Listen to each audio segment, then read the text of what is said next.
Bismillahirrahmanirrahim. Alhamdulillahirabbil alamin.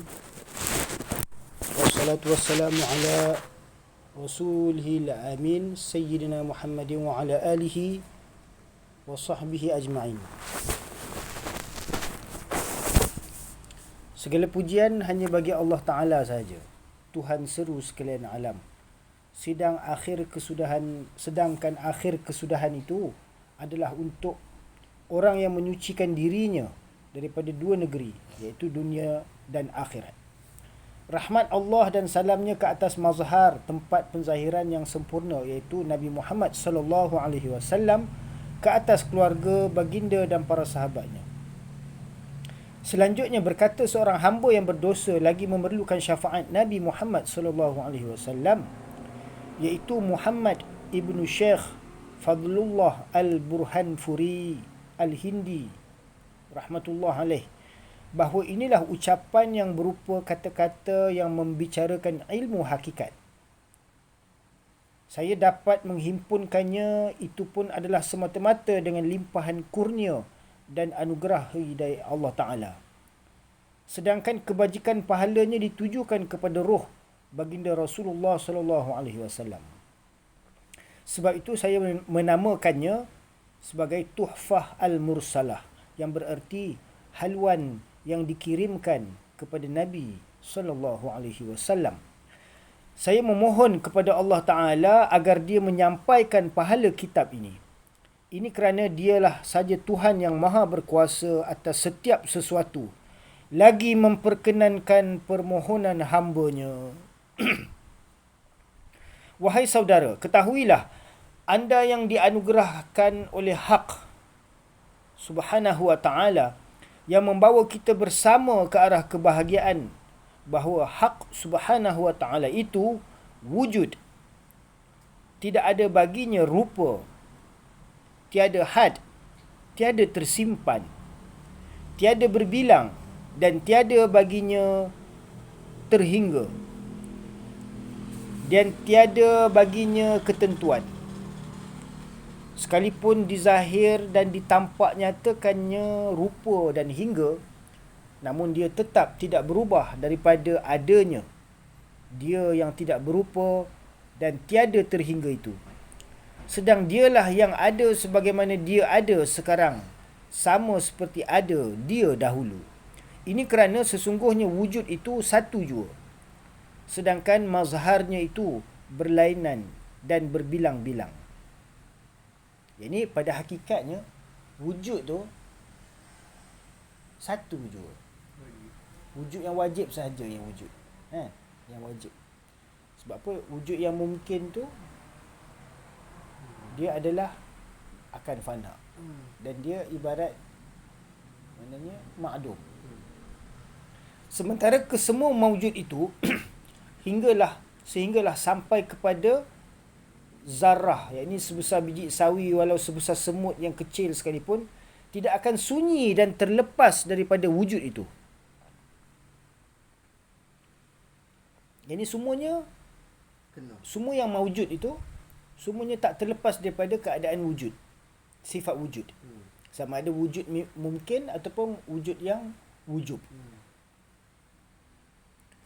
Ini kerana wujud itu bukan berdasarkan pada makna tahqiq dan usul, lantaran kedua-duanya itu adalah daripada makna masdariyah, yakni tempat pengambilan sumber asal. Yang ini nak kena lihat benda yang wujud tu mana masdar asal dia, sumber asal dia.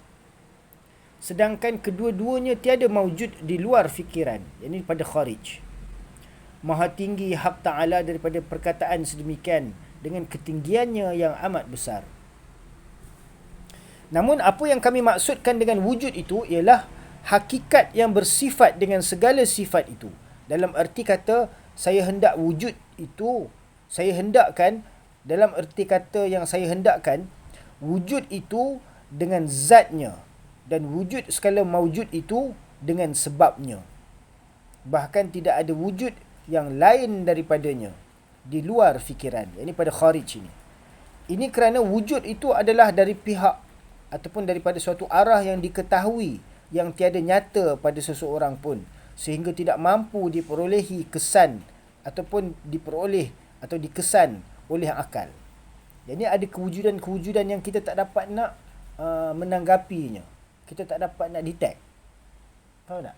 Ada kewujudan yang dapat kita detect. Ada kewujudan yang kita tak dapat detect. Faham tak? Tapi benda tu wujud. Ini kerana wujud itu adalah dari pihak arah yang diketahui, yang tiada nyata pada seseorang pun, sehingga tidak mampu diperoleh, dikesan oleh akal atau oleh waham sangkaan salah, dan juga panca indera, lantaran tidak ada baginya had dan rupa. Ini kewujudan Allah Subhanahu Wa Taala itu tak mampu dikesan kan oleh akal, fikiran, panca indera. Kerana Allah Taala tu tak ada batas, tak ada had, tak ada rupa. Macam mana kita nak mengenal pasti tu? Oleh itu, sesiapa yang ingin berjalan dan bergerak menuju ke arah untuk mendapatkannya, sudah tentu usahanya itu akan menemui jalan yang mustahil. Nak menuju kepada Allah, keluar jalan Allah, tak jumpa juga Allah. Pergi Baitullah, keliling Kaabah, tak jumpa juga Allah. Kan? Lah kena jumpa siapa? Hamba Allah. Dia tidak akan dapat memperoleh sedemikian melainkan dengan ilmu kasyaf. Malahan ia tidak termasuk dalam kias lantaran kesemuanya itu muhdas, baru. Ini kerana yang muhdas itu tidak sekali-kali akan mendapat yang qadim, melainkan sesama muhdas juga. Maha tinggi zat dan sifatnya daripada diperoleh dengan segala yang baharu, muhdas, dengan ketinggiannya yang maha besar. Sebab itu, sesiapa yang ingin mengenal hak Ta'ala dari pihak tersebut, yakni dari sudut mumkinat, sedangkan dia berusaha untuk mendapatkannya, maka sesungguhnya dia berada di sisi segala waktunya. Pengertian martabat 7. Wujud itu mempunyai martabat yang amat banyak. Menurut kata Syekh Al-Allamah Muhammad bin Fadlullah Al-Burhanfuri Al-Hindi. Beliau ni pernah bersohbat dengan Hadrat Imam Rabbani Mujaddid Al-Fsani Syekh Ahmad Faruqi Sri Hindi. Sebab dua-dua orang Hindi. Jadi Syekh Muhammad bin Fadlullah ni dia pernah bersohbat berdampingan. Sebab apa? Mereka sezaman. Dan daripada satu negeri. Kan? Satu negara. Daripada Hindi. Jadi Syekh Burhan Allamah Muhammad bin Fadlullah Al-Burhanfuri ni, dia dah memang alim, dah memang dalam dia makrifat tentang martabat-martabat wujud ni, tapi setelah dia mendengar penjelasan daripada Hadrat Imam Rabbani, barulah dia dapat memahami tentang perkara-perkara martabat wujud ni, tentang hakikat yang dimaksudkan daripada martabat-martabat kewujudan ini. Jadi wujud itu mempunyai martabat yang amat banyak, kata beliau. Martabat yang pertama dinamakan la ta'ayyun, yakni suatu martabat yang belum tampak nyata di dalam martabat dengan sesuatu, yang juga dinamakan martabat al-itlaq, yakni martabat yang mutlak, yang tak ada sebarang berkait, tak ada berkait dengan sebarang ta'alluq asma' maupun sifat maupun af'al. Ada di martabat yang mutlak, zat semata-mata. Atau dinamakan juga zat al-bukhti atau zat al-bahat. Sedang ia bukan pada makna qaid itlaq, yakni tidak ada sebarang perkaitan. Qaid artinya takluk, kaitan, berkait, kan, secara mutlak. Yakni tak ada berkait dengan sesuatu apa, takluk sekalipun. Zat semata-mata. Sifat pun tak dikaitkan dengannya, apatah lagi asma' dan af'al. Dan bukan juga pada makna ta'ayyun. Yang ni di situ pada martabat tu la ta'ayyun, belum ada sebarang ketetapan, ketentuan. Martabat ketentuan tu datang sesudahnya. Nak menentukan tu dengan sesuai dengan iradat kehendak Allah Subhanahu Wa Taala tadi. Faham tak? Jadi martabat yang pertama adalah martabat la ta'ayyun, atau dinamakan sebagai martabat al-itlaq, yakni martabat yang mutlak tanpa sebarang kait, atau dinamakan sebagai zat al-bahat atau zat al-bukht. Dan bukan juga pada makna ta'ayyun, yakni tidak ada sebarang ta'ayyun di situ. La ta'ayyun, la nafi. La nafi artinya menafikan sebarang ketentuan. Ta'ayun artinya ketentuan ataupun ketetapan. Faham tak? La ta'ayun satu martabat tiada sebarang ketentuan lagi di situ. Tiada sebarang ketetapan. Faham tak? Sebab wujud tu wujud dia semata-mata. Dia belum guna iradat dia untuk buat apa lagi. Faham tak? Itu martabat sebab wujud dia zat semata-mata. Atau dinamakan sebagai martabat apa? Martabat ahadiyat. Martabat wujud dia tu sebagai ahad, tunggal semata-mata. Tak ada sebarang sekutu baginya. Faham tak? Itu martabat zat dia semata-mata.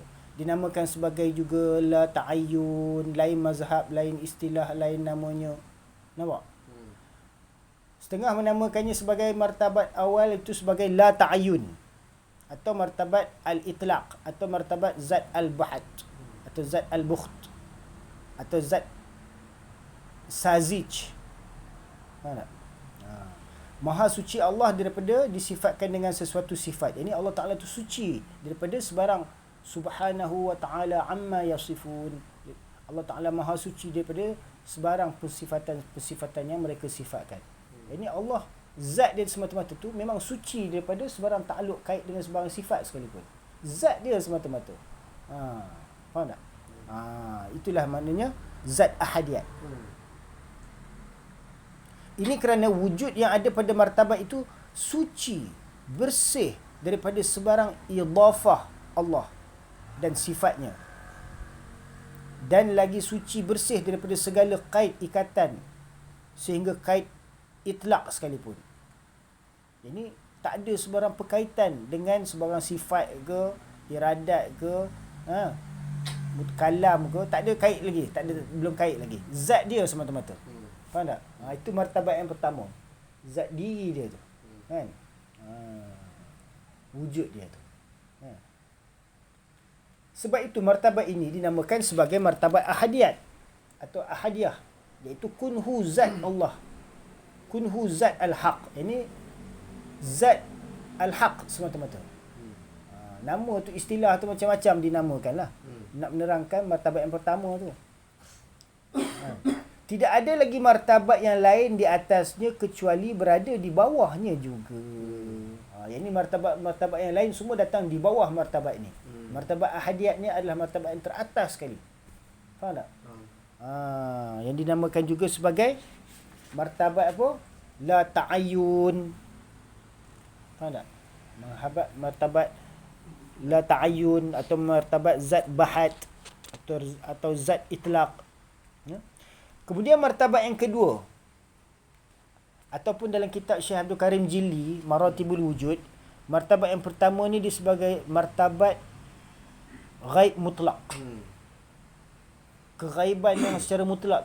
Mutlak artinya tak ada sebarang kait-kait dengan sifat lagi. Dia yang paling ghaib sekali. Ghaib daripada segala yang ghaib. Ghaibul ghaib.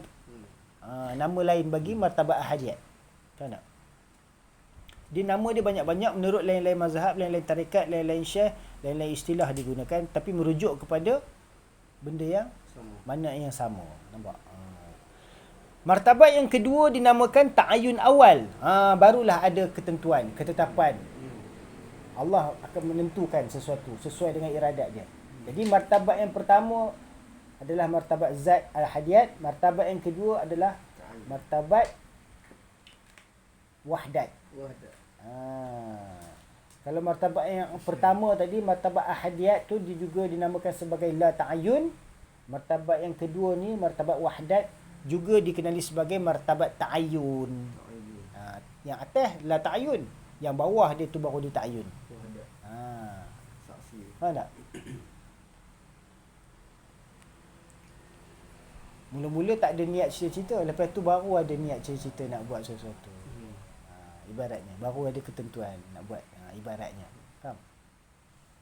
Mula-mula kita ada je dulu, tapi tak ada nak buat apa-apa pun. Lepas tu baru datang niat. Itu contoh. Diri kita ni sebagai contoh, misal untuk kita memahami tentang martabat-martabat kewujudan ni. Faham? Martabat yang kedua ni dinamakan sebagai ta'ayun awal, ketentuan yang pertama. Inilah martabat ketentuan Allah nak menentukan sesuatu kejadian penciptaan itu pada martabat yang kedua ni.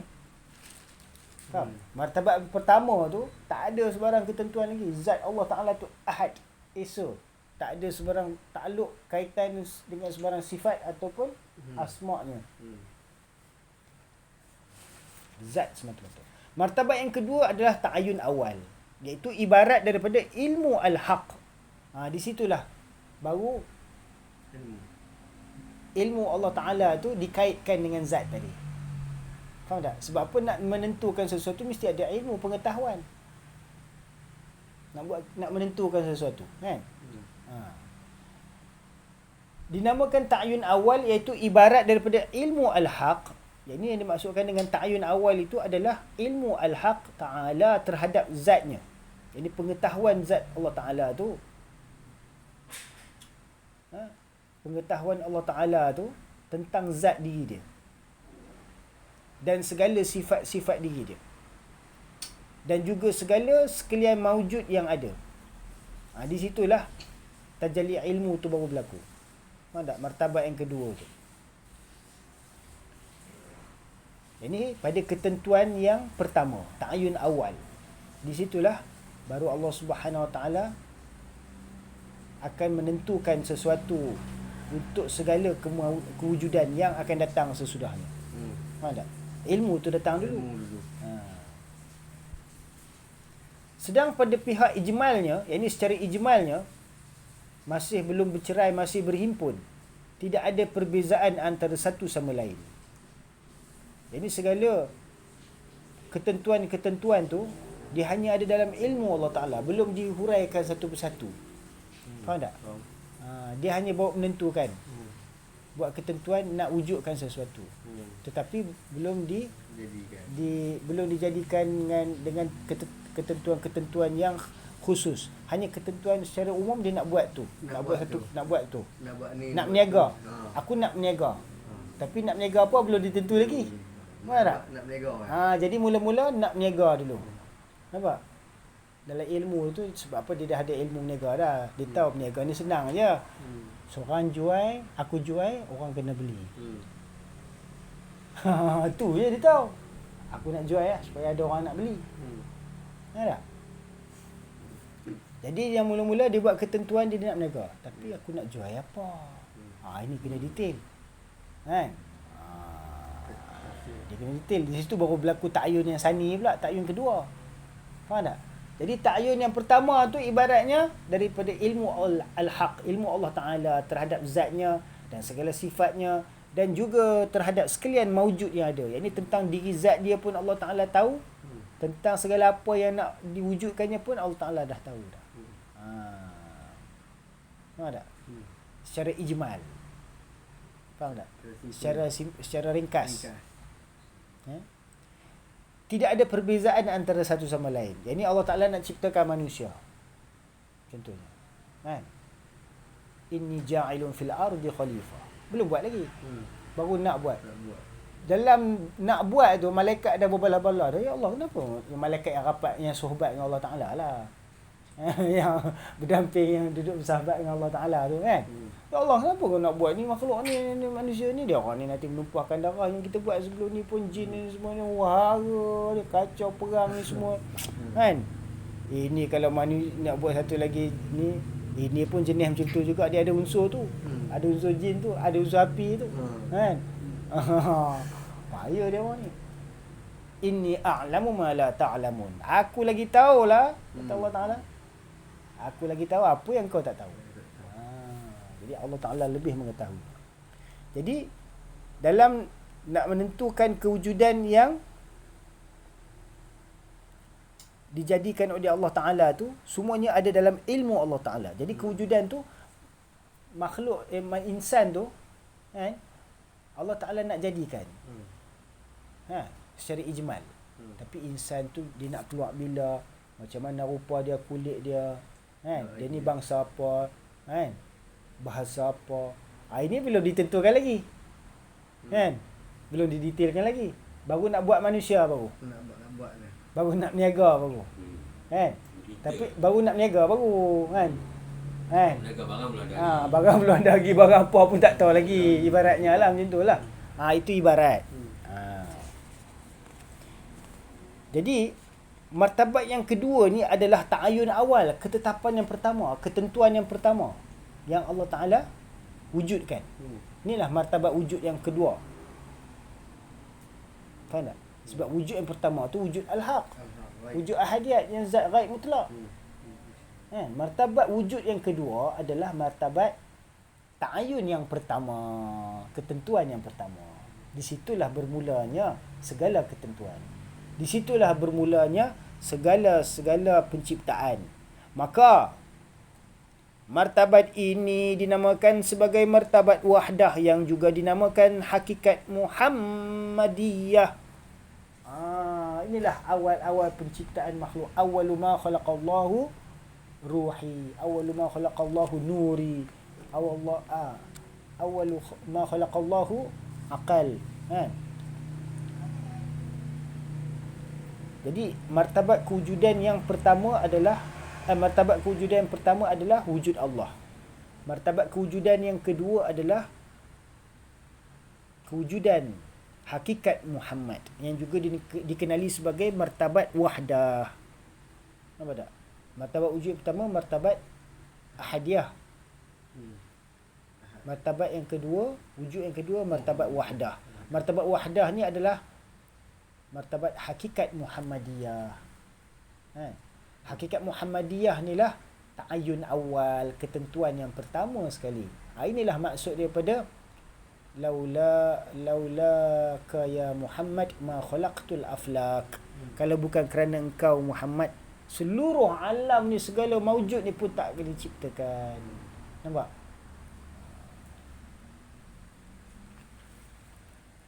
Jadi kerana Nabi Muhammad SAW, roh dia tu, hakikat dia tu adalah ketentuan penciptaan yang pertama. Ketentuan ta'ayun awal. Tahu tak? Hakikat Muhammad SAW, bukan jasad Muhammad. Hakikat Muhammad SAW yang terhimpun padanya akalnya, rohnya, nurnya, kalamnya. Kan? Itu maknanya segala terhimpunannya yang ada pada hakikat Nabi SAW, hakikat Muhammad tu adalah ta'ayun awal. Allah zat la ta'ayun. Hakikat Muhammad adalah ta'ayun awal. Allah zat ahadiyat. Hakikat Muhammadiyat adalah martabat wahdat. Zat Allah martabat ahadiyat. Hakikat Muhammad adalah martabat wahdat. Martabat ahadiyat adalah martabat la ta'ayun. Martabat wahdat adalah martabat ta'ayun awal. Yakni hakikat Muhammad adalah ta'ayun awal. Faham? InsyaAllah. Kemudian baru sampai kepada martabat yang ketiga. Diturun daripada martabat wujud yang pertama, wujud ahadiyat. Martabat yang kedua, ta'ayun awal. Martabat wahdat adalah hakikat Muhammad, hakikat Muhammadiyah. Martabat yang ketiga tu dinamakan sebagai ta'ayun sani, yakni ta'ayun, ketentuan yang kedua, yakni nak mendetailkan apa kehendak yang ditentukan dalam ketentuan pertama tadi. Lepas niat nak berniaga, baru nak berniaga apa? Apa barang nak beli? Kat mana? Ni semua kena ditentukan. Kena detail lah, terperinci lah nak berniaga tu. Nak ambil supply daripada mana? Nak jual pukul berapa? Semua kena detail. Betul tak? Jadi itu ibarat. Bagi martabat yang ketiga tu dinamakan ta'ayun sani, iaitu ibarat daripada ilmu al-haq ta'ala terhadap zatnya, segala sifatnya dan segala yang maujud. Dan ini termasuk kita lah. Secara tafsil, satu persatu, secara huraian terperinci yang membezakan antara satu sama lain. Jadi insan tu dia nak akan keluar bila, terbit bila, kaum umat Nabi Nuh ke, Nabi Lut ke, apa Nabi Ibrahim ke, Nabi Musa ke, nak keluar umat Nabi Muhammad sallallahu alaihi wasallam ke. Di situ ketentuan Allah Taala tu pada berlaku pada ta'ayun sani, ketentuan yang martabat yang ketiga. Nampak tak? Maka martabat ini dinamakan martabat wahidiyah. Selepas martabat wahdah, martabat wahidiyah yang juga dinamakan sebagai martabat insan. Ini martabat wahidiyah ni setelah dilengkapkan satu-satu ketetapan kejadian setiap makhluk yang hendak Allah Ta'ala ciptakan tu, semua dah ada dah dalam Allah Ta'ala punya ilmu secara detail. Ketentuan tu. Daripada mula nak ciptakan manusia, nak ciptakan alam, lepas tu alam apa didetailkan dalam ta'yun sani. Kan? Di situlah martabat insan tu dah mula ada dalam ilmu Allah Ta'ala. Berada dalam martabat wujub. Faham tak? Kenapa? Ketiga-tiga martabat tersebut adalah qadim. Ilmu Allah adalah qadim. Faham tak? Ilmu Allah adalah sifat Allah. Sifat Allah adalah qadim. Yang ini pengetahuan Allah Ta'ala tentang apa dia nak wujudkan ni dah ada dalam ilmu Allah. Nampak tak? Martabat apa makhluk tu nak diciptakan, nak duduk pada martabat insan ke, martabat haiwan ke, martabat tumbuh-tumbuhan ke. Semua tu dah ada dah, detail dah. Dia punya information. Tahu tak? Dia punya maklumat tu. Ketetapan, ketentuan tu ditetapkan pada ta'yun sani. Di situlah martabat insan tu dah ada dah dalam ilmu Allah.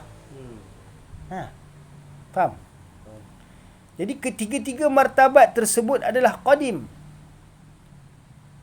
Sedangkan takdim dan ta'akhirnya itu adalah pada akal juga, bukan pada masa. Yang ini pada akal kita je.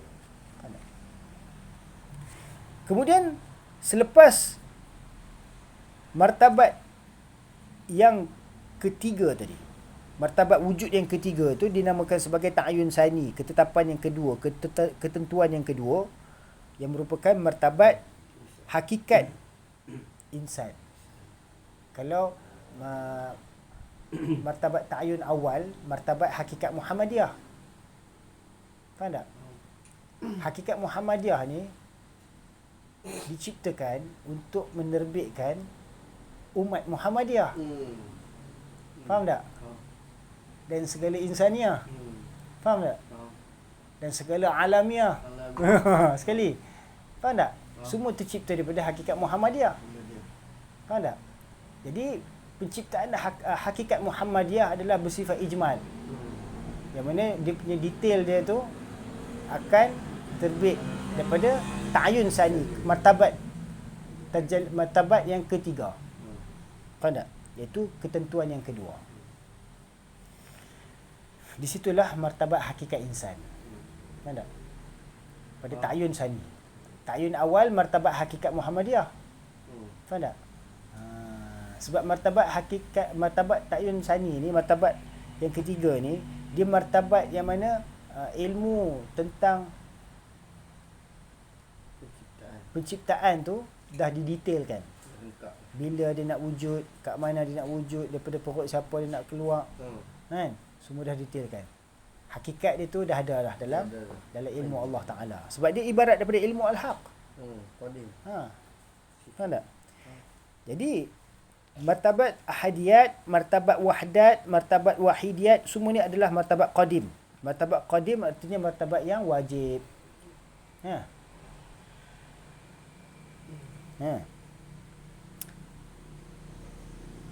Jadi qadim Allah Ta'ala ni qadim zati, bukan qadim zamani. Qadim Allah Ta'ala tu maksudnya qadim dia maknanya sedia ada, bukan makna lama ada. Lama ada pun makna qadim juga. Tapi Allah Ta'ala ni dia qadim bukan makna lama dah Allah Ta'ala ada. Allah dah sedia ada dah, bukan lama ada. Dia dah sedia ada dah. Qadim makna qadim zati, bukan qadim zamani. Dia kena qadim zamani tu dia kena nyanyi lagu slam. Kemudian datanglah martabat yang keempat. Selepas tiga-tiga martabat wujub yang qadim ni, itu martabat ahadiyat, martabat wahdat, martabat wahidiyat, maka datanglah, masuklah, turunlah kepada martabat yang keempat, yang merupakan martabat mumkinat atau imkanat. Mana wujud terzahir segala makhlukat yang ada dalam ilmunya, yang telah ditetapkan pada ta'ayun sani tadi, pada martabat ketiga tadi. Faham tak? Martabat yang keempat dinamakan sebagai martabat alam arwah.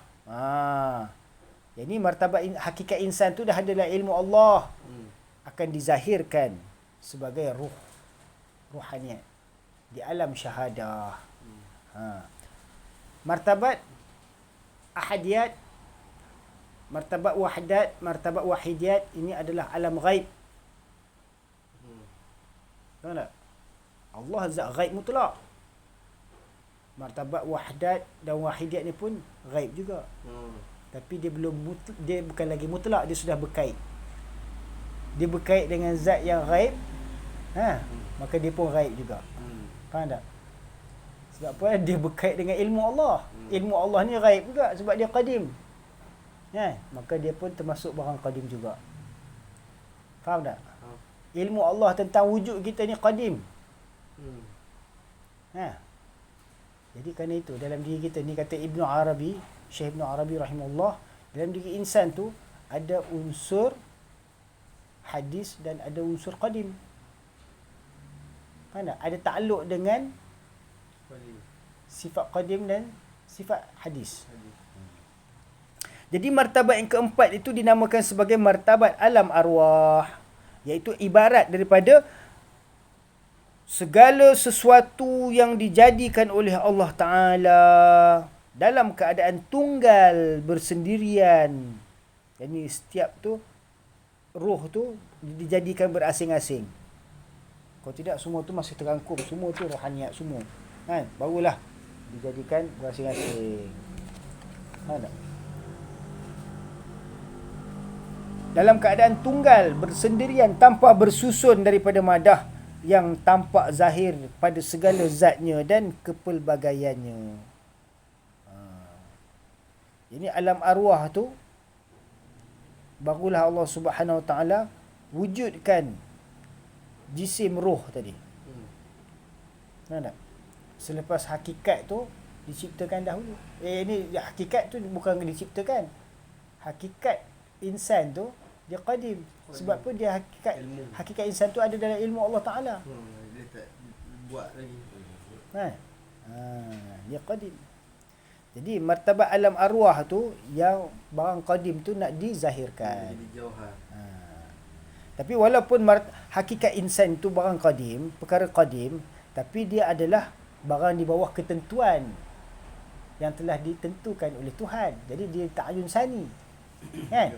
Jadi dia adalah pada martabat wujud yang lebih rendah daripada martabat wujud ahadiyah.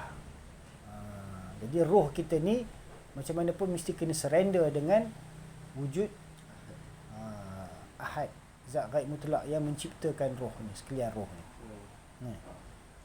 Dan yang menciptakan alam arwah ni. Sebab dia yang Rabbul Alamin. Alam arwah ke, alam ghaib ke, alam syahadah. Alimul ghaibi wasyahadah.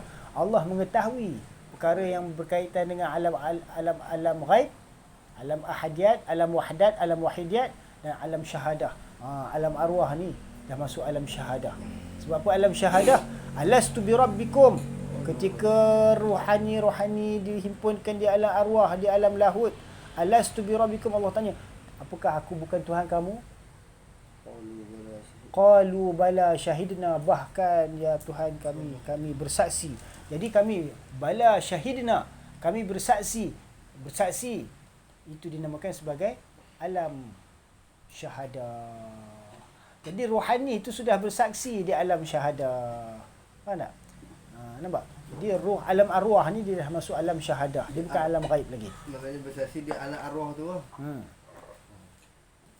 Jadi martabat alam arwah ni dia dah masuk dalam alam syahadah dah. Dah nampak musyahadah. Faham tak? Tapi pada kita yang duduk di alam jisim ni, alam arwah tu ghaib lagi. Nampak tak? Ghaib lagi.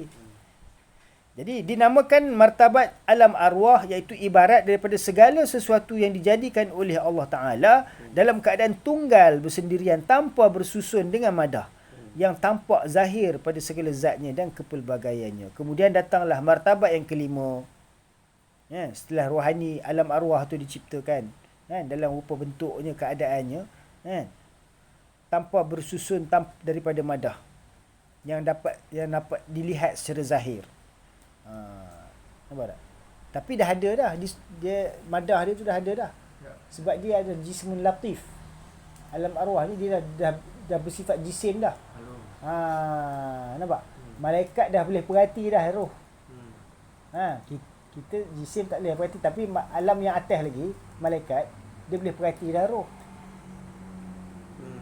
Kalau tidak, macam mana dia nak cabut itu roh Maulana? Betul. Kalau dia tak boleh nampak itu roh, macam mana dia nak cabut itu roh? Kan? Pegang telepas, tak nampak itu barang. Malaikat nampak ini roh, dia dah syahadah dah, dia dah malaikat dah nampak, dah menyaksikan ini roh, penciptaan roh ni.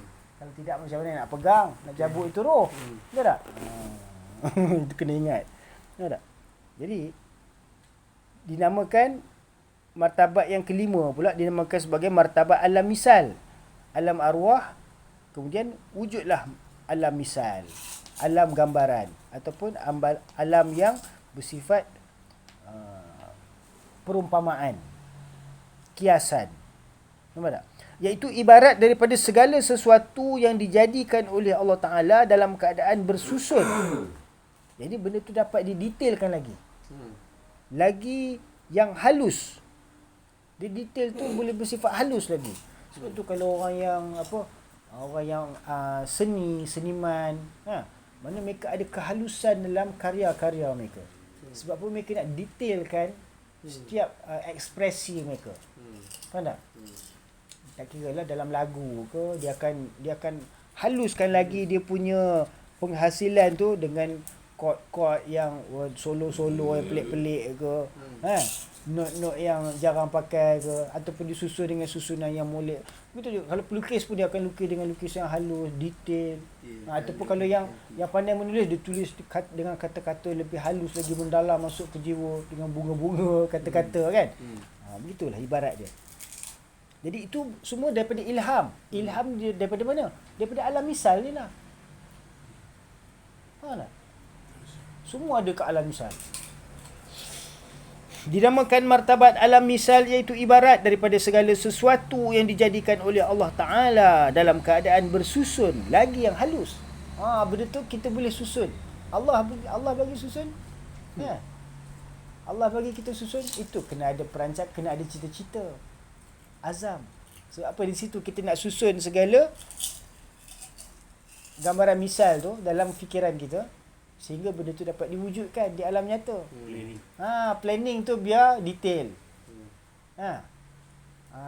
Kena ada perancangan yang rapi. Kan kata orang-orang yang ahli hikmah, kan. Perancangan tu kena rapi lah. Yang tiada menerima suku, setengah dan pasar. Itulah martabat alam misal. Martabat yang keenam, iaitu dinamakan sebagai martabat alam ajsam, iaitu martabat segala jisim-jisim. Kalau martabat alam arwah tu dia jisim juga, tapi jisim dia tu bersifat latif. Sifat jisim itu sifat jisim yang halus. Tahu tak? Nurani, bersifat nurani. Tapi martabat ajsam ni yang dah bersifat jisim yang kasar. Jisim kasif.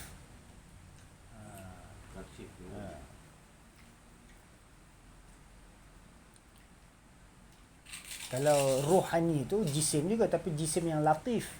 Itu dipanggil latifah, kehalusan. Jisim yang bersifat halus. Macam akal. Ni semua jisim yang latif. Faham tak? Rohani ni jisim yang latif. Dia jisim juga. Faham tak? Tapi jisim yang halus. Namun yang dimaksudkan dengan alam ajsam ni jisim yang apa?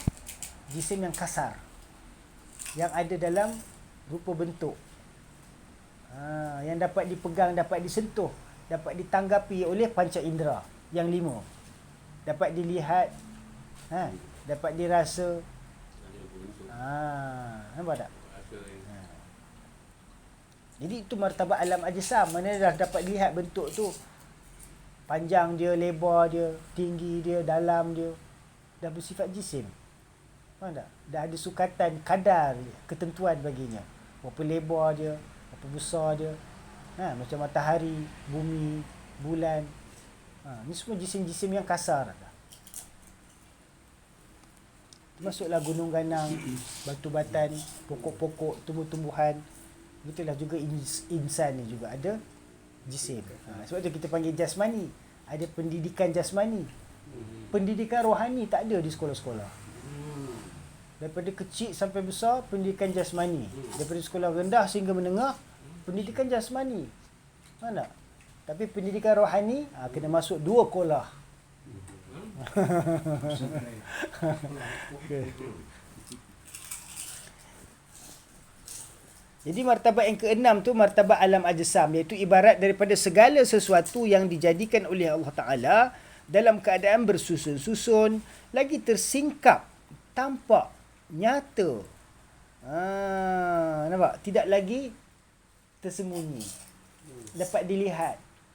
Dapat dirasa. Yang menerima suku lagi setengah, yang boleh dibahagi-bahagi. Contohnya macam air ni, nampak? Jisim bersifat cecair. Boleh dibahagi. Bahagi macam mana? Bubuh dalam cawan lagi satu. Tuang. Dia dapat dibahagi-bahagi. Nampak? Kopok boleh kerat 2. Nampak? Boleh bahagi-bahagi. Macam tangan kau kan? Ada 5 jari kan? Nak kau potong satu jari?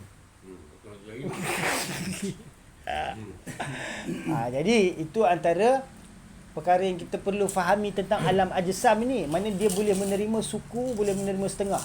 Mana boleh dibahagi-bahagi. Kan tak? Macam ilmu tu boleh dibahagi-bahagi. Apabila dah bersifat jisim. Nampak? Bila ilmu tu dah ada dalam buku lah. Bolehlah bagi-bagi buku. Nampak? Martabat yang ketujuh. Ini yang dikatakan martabat 7. Dinamakan sebagai Al-Jami'ah. Martabat Jami'ah. Martabat Jami'at.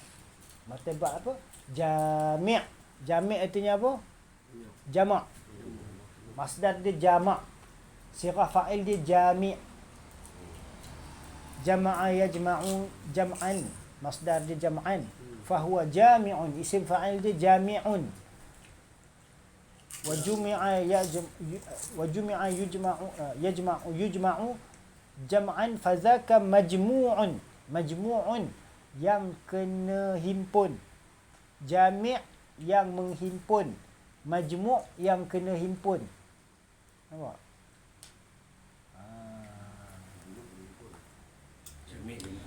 Jadi jami'ah. Jami'ah ni maksudnya yang terhimpun. Jami' bermakna isim fa'il dengan makna maf'ul. Nampak? Jami'ah, jemaah. Jamaah artinya berhimpun lah. Himpunan, kumpulan. Jadi al-jami'ah. Al-jami'ah ni dia kalau dalam bidang ilmu lain dia lain makna. Kalau dalam bidang ilmu pendidikan dinamakan al-jami'ah ni maksudnya university. Al-Jami'ah Al-Azhariyah, Al-Jami'ah Al-Ashrafiyah, Al-Jami'ah Al-Pelbagailiyah. Pelbagai lagi lah kan. Al-Jami'ah tu artinya university. Nampak tak? Sebab apa? Di situ menghimpunkan segala pengajaran ilmu. Huraian daripada bawah sampai atas. Sampai kira boleh nak asap dengki dengan orang lah. Sebab dia dapat PhD.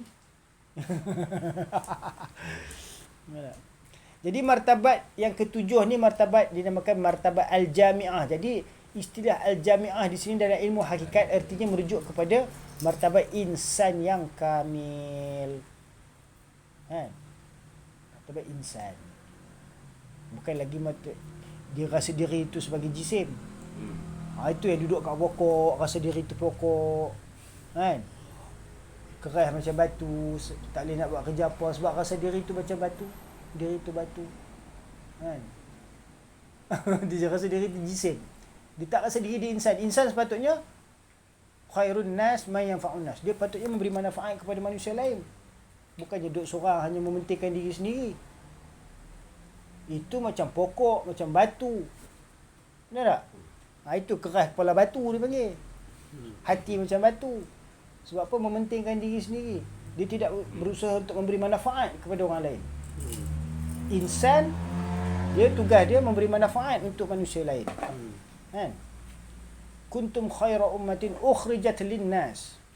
Kamu adalah sebaik-baik umat yang dikeluarkan untuk bukan faedah lembu, bukan faedah kambing, bukan faedah anjing, bukan faedah kucing, tetapi faedah linnas, untuk insan. Nampak tak? Jadi martabat yang ketujuh ni adalah martabat al-jami'ah. Jadi istilah al-jami'ah dalam ilmu hakikat ini bukan universiti, tapi adalah al-insan yang kamil. Insan yang kamil ni, kalau dia ada ilmu pengetahuan billah, dia dah belajar daripada ilmu lillah sampai kepada ilmu billah, maka dia ibarat universiti yang bergerak. Kan? Dia pergi mana-mana pun orang tanya soalan, masalah. Sebab apa? Dia ibarat universiti. Nampak? Jadi insan itu dia adalah al-jami'ah. Tapi kena insan kamil lah. Kalau tidak jadi insan camel lah. Kena kuda dia orang lah. Kena tunggang. Jadi martabat yang ketujuh dinamakan al-jami'ah, martabat yang menghimpunkan. Nampak? Al-jami' artinya sirah isim fa'il dengan makna maf'ul, ataupun kalau dipakai dengan makna fa'il yang menghimpunkan. Jadi pada diri insan itulah yang menghimpunkan segala pengetahuan ilmu, makrifat, tajaliat, segala af'al, asma' dan sifat, sehingga pada insan itulah tempat nak dihimpunkan segala tajalli zat. Itu pada hakikat Muhammad SAW, pada diri baginda Nabi SAW, tempat paparan hakikat tajaliat zat. Nampak tak? Jadi insan itu adalah dinamakan al-jami'ah, macam universiti. Nabi sampai jadi tempat rujukan. Bukan universiti lagi ke? Datang daripada Farsi, datang daripada Iran, daripada Rom, daripada Yahudi, daripada Habsyi, semua datang menuju Nabi SAW, tanya soalan. Soalan bukan soalan tentang ni nak buat tanah, nak berniaga apa. Ni berita dahulu yang turun pada Nabi terdahulu, yang terkandung di dalam kitab-kitab terdahulu, yang siapa pun tak ada dok baca lagi dah. Nabi jawab, sab. Nampak tak? Sebab tu Nabi SAW tu ibaratnya universiti, al-jami'ah. Nampak tak? Insan kamil. Nampak tak? Tanyalah apa soalan pun. Tak ada yang tak baginda tahu, melainkan kalau apa yang Allah Ta'ala tak bagi pengetahuan tu, Nabi tunggu dulu. Tunggu wahyu sampai kan. Jadi yakni yang menghimpunkan segala martabat tersebut. Yakni pada diri insan tu dinamakan sebagai al-jami'ah, berarti yang menghimpunkan. Dalam diri insan tu terhimpun segala ta'aluk dengan martabat ahadiyat dan ta'aluk dengan martabat hakikat Muhammad, iaitu martabat kedua. Dan diri kita ni ada ta'aluk dengan ilmu Allah Ta'ala. Sebelum wujud kita ni dah ada dalam wujud ilmu Allah Ta'ala. Nampak? Kemudian dalam diri kita ni ada rohani, ada roh, ta'aluk dengan alam arwah. Dan dalam diri kita ni pun ada ta'aluk dengan alam misal. Kalau tidak, kita apa misal pun tak boleh faham, tak boleh nak bayang. Kiyah pun tak faham, cakap berkiyah pun tak faham. Nak kena apa, straight forward apa, kan? Cakap bahasa kiyah pun tak boleh nak faham. Mana alam misal dia tak berfungsi.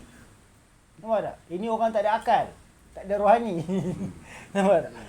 Jadi dalam diri insan dia terhimpun semua martabat-martabat wujud ni. Nampak tak? Daripada martabat wujud yang ahadiyat, yang teratas, sehinggalah wujud jisim, tanah, air, api, angin pada tubuh badan jasmani. Nampak tak? Kan ada takluk kita dengan setiap martabat wujud tadi. Sehingga nak jadi martabat yang tersempurna, laqad khalaqnal insana fi ahsani taqwim, dia perlu turun daripada martabat ahadiyat tadi kepada martabat insan yang kamil. Summa radadnahu asfala safilin, dia kena turun ke bumi yang terendah ni, kan? Sehinggalah masuk ke bawah tanah. Nampak tak? Yang kubur lah. Kena masuk bawah tanah juga, kan? Kalau tak masuk pun belajar macam-macam dah masuk. Aku sudah mati. Dimandikan orang, dikapakan orang, disemayangkan orang, dihantarkan orang jenazah aku ke dalam liang lahat. Nampak? Kena bayangkan juga mati tu. Baru jadi bijak sana, tidak bijak sini ya. Tak sangga ya. Jadi martabat yang ketujuh adalah martabat dinamakan al-jami'ah, iaitu martabat yang menghimpunkan, yakni yang menghimpunkan segala martabat tersebut, iaitu martabat alam ajsam, alam misal, alam arwah, martabat wahidiyah dan martabat wahdah dan martabat ahadiyah. Jadi inilah yang dinamakan 7 martabat. Nampak? Insan, ajsam, misal, arwah. 4 lah kan. Ni semua wujud mungkin, wujud imkan. 4 martabat daripada bawah ni semua wujud imkan. 3 wujud yang atas tu wujud yang wajib, wujud wujub atau wujud qadim. Itu martabat ta'ayun sani, ta'ayun awal dan la ta'ayun. Justru itu akan tampak zahirlah padanya kesemua martabat tersebut sesuatu bersama dengan inbisatnya, yakni lulus ma'rifatnya tanpa bersusun, yang dinamakan sebagai insan kamil. Nampak? Jadi inilah yang dinamakan 7 martabat. Martabat yang pertama daripada ketujuh-tujuh martabat tersebut, iaitu martabat ahadiyah, dinamakan la zuhur ataupun la ta'ayun. Sedangkan keenam-enam lagi daripada martabat tersebut dinamakan sebagai martabat zuhur. Martabat yang terzahir, yang telah dizahirkan. Nampak? Dia zuhur daripada zahara, zahirun. Bila dibawa kepada sirah fu'ul, maka dia menjadi sangat zahir. Lebih mubalaghah lagi. Macam syahida jadi syuhudun. Nampak tak? Jadi zahira jadi zuhurun, sangat zahir. Sementara akhir kesudahan daripada martabat yang 6 itu, saya kehendaki, yang saya maksudkannya di sini ialah martabat yang ketujuh itu sebagai insan apabila ia taraqi, yakni apabila dia ada meningkatkan kesedaran dia kepada semua tahap-tahap ilmu ni. Alam misal dia, alam arwah dia, kan? Sehingga dia mencapai makrifat tentang hakikat wujud diri dia, kan? Tentang hakikat Muhammad, tentang hakikat hadrat zat. Baru dia jadi insan yang kamil. Kalau tidak, jadi insan yang camel, kena tunggang dia orang, diperbudak dia orang, ditipu orang, diperdaya dia orang.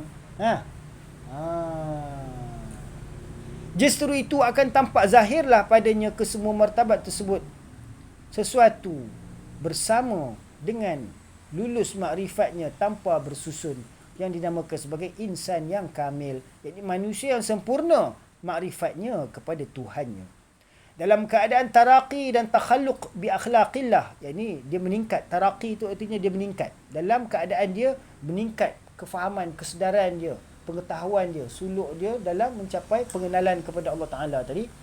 Dia berakhlak dengan akhlak-akhlak Tuhan. Sebab apa? Dia berdamping dengan, bersahabat dengan hadrat Tuhan. Nampak? Jadi dia pun mengikuti segala kelakuan-kelakuan akhlak-akhlak Tuhan. Berakhlaklah dengan akhlak Allah. Takhallaqu bi akhlaqillah. Berakhlaklah kamu dengan akhlak Allah. Dengan pihak yang paling sempurna itu ada pada Nabi kita Muhammad sallallahu alaihi wasallam. Yang ni nak melihat akhlak Allah ni macam mana? Allah pun kita tak nampak wujudnya. Nampak?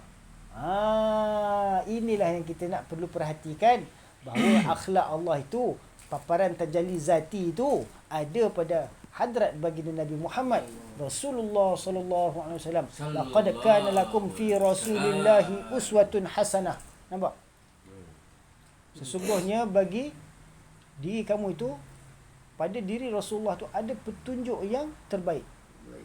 Liman kana yarjullaha, bagi mereka yang mengharapkan kepada Allah Subhanahu wa taala wal yaumil akhir, dan maksud cita-cita dia pada kehidupan akhirat. Jadi dia ada tuntutan untuk mencapai makrifat tentang mabda' dan ma'ad. Jadi sebab itu kita perlu mencontohi ittiba' baginda Nabi sallallahu alaihi wasallam, sebab di situlah dapat kita lihat paparan akhlak-akhlak Allah. Akhlak-akhlak Rasulullah adalah akhlak-akhlak Allah. Nampak? Sebab inilah ia menjadi kesudahan segala nabi sallallahu alaihi wasallam. Itu nanti kita akan ulas sedikit sebanyak fasal yang seterusnya tentang wujud. Wabillahi taufiq wal hidayah. Wassalamualaikum warahmatullahi wabarakatuh. Wassalamualaikum warahmatullahi wabarakatuh.